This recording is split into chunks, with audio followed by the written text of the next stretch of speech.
Hello and welcome to Star Citizen. My name is Evenlease, and today on 10 Minutes More or Less Ship Review, right behind me I have the Constellation Aquila, another expedition exploration ship. Let's go ahead and take a look at it.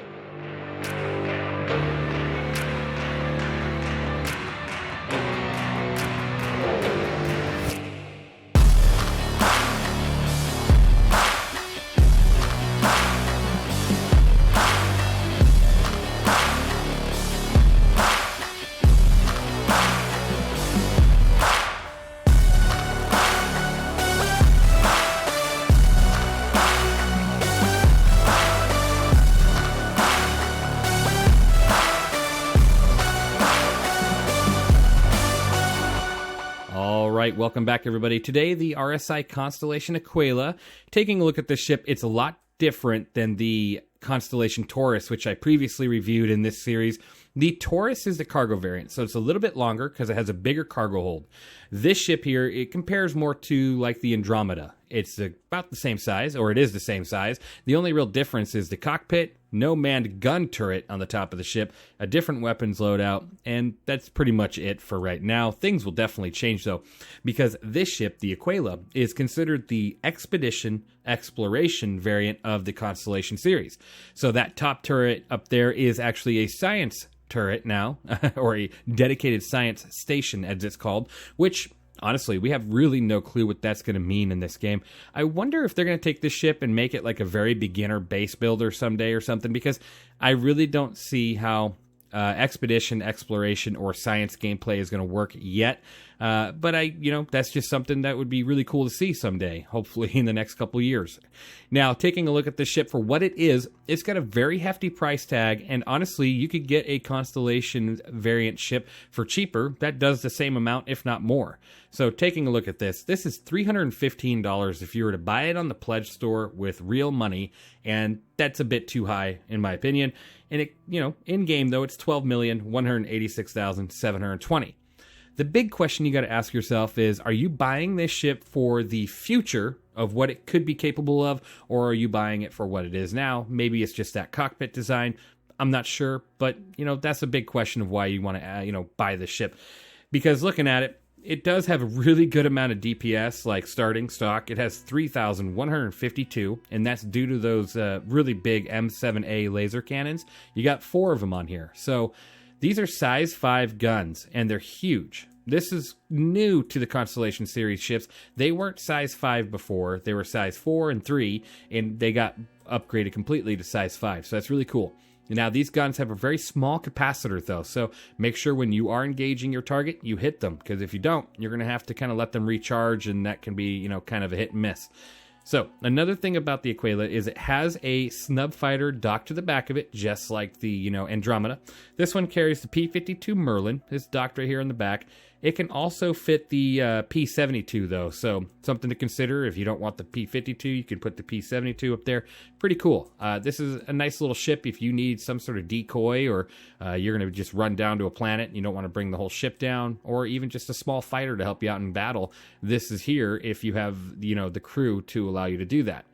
Now, again, comparing this to other Constellation ships for the price is kind of like, why wouldn't you just go for the Andromeda? Since it does the same, if not more, honestly, because it's pretty much the same ship in the current game, right? Just some subtle differences. Like I said, the cockpit, you're missing a gun on this one, and it's got more missiles on the Andromeda. This ship has 24 Strike Force 2 missiles, so it's not terrible, but it's also not, the price tag of where it should be, given the fact that the main gameplay for the ship is not there. So looking at that, you still got a lower turret. It's size 2 CF227 Badgers here on the bottom, so pretty cool. I like that they still have that one at least. And then outside of that, you still got your nice cargo ramp here, same size as the Andromeda, and so it still holds a good amount of cargo. Before we get into that number, though, it's 100,000 quadrant shield. So just like other variants, you have 100,000 quadrant shield, so 25,000 per face, and then 180,644 ship HP. So a really great amount of ship HP and a good amount of shield strength. Now, this is the same as the Andromeda, so no difference there. The Phoenix and the Taurus have less HP. The Taurus has the least amount out of all of them, so that's definitely something to consider. Now, looking at this ship, talking about that cargo bay back here, you can fit quite a few different size vehicles on here. Like, you can't fit a Tonk, or you can't fit a Ballista or a Storm, but you can definitely fit like the Ursa or the Nursa or, you know, the Rock or any other small vehicle. You can definitely fit on this here cargo elevator. Now, something to consider, this cargo elevator carries 96 SCU of cargo, but it's a cargo elevator. So this is something that, you know, has had some issues throughout the game's lifetime, because elevators have always been hit and miss. You know, either your cargo jumps in and out, or, you know, you got some problems with the vehicles clipping through. You know, elevators have just been something tricky. And some patches, they work better, some patches, they don't. So something to consider when you're looking at a ship. You got to wonder, do you want this cargo elevator, or do you want something like a Corsair, where it's a ramp and you just load up a nice, you know, secure area? But it does carry a lot, and that's pretty awesome. So if you have a Constellation-sized ship, it's a good, you know, good amount of cargo. Going into the inside, this ship is pretty much the same as the Taurus, the Andromeda, you know, minus a little bit of the difference there, like in the cockpit, the way it's got that half circle cockpit change. But everything else is pretty much the same. You got your seating area, you got your table, you've got your bunk beds with all the, you know, graphics glitches underneath. That's pretty bad. I always hate that. And then you also have, you know, your weapons racks, your storage lockers that don't work yet, a nice little fire extinguisher area, and your bathroom with a nice restroom here. So no real big differences there. And then if you move into the cargo room, you know, not much of a change there either. It's just, compared to like the Taurus, it's just smaller. It's not as big. So looking around, you're going to have all your components and stuff, everything shoved into these walls. You have your airlock here on each side of the ship. It's pretty much mirrored, you know, same thing, different ship, but same thing. So pretty cool. You know, nice little access point for the future. That door really swings fast. All your missiles are, you know, sitting here. So when you're firing from the top of the ship, that's where they come from. And then if you head towards the back of the ship, you have, you know, that components room right behind this door. So more components here, gravity generator, power plant, all these kind of things. And then you move back here. This is where your ship is docked, the small little snub. You'd go ahead and get in right here. So pretty cool. Nice little docking area. You know, it looks pretty airtight. No problem there. You're not going to be venting anything. Pretty good. I like that. Moving back to the front of the ship, though, I mean, there's just not much of a change. Honestly, if I'm going to be honest with you, I would pick the Andromeda over this because, you know, the gameplay functions are just not in for the Aquila. It feels like a ship in a really hard spot right now. Why would you spend more for just a changed cockpit and less guns, right? You got your same old wire on the ground here. You got the lower turret for the gunner, or the top turret is your dedicated, you know, science station. And you got the cockpit view here, which they pretty much ruined with all these struts and everything in the way. I wish they would really redo this and make it look a little bit clearer.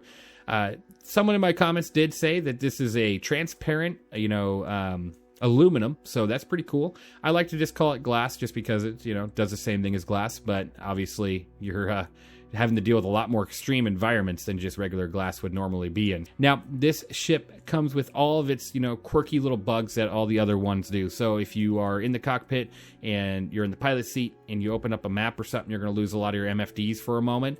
So that's pretty annoying.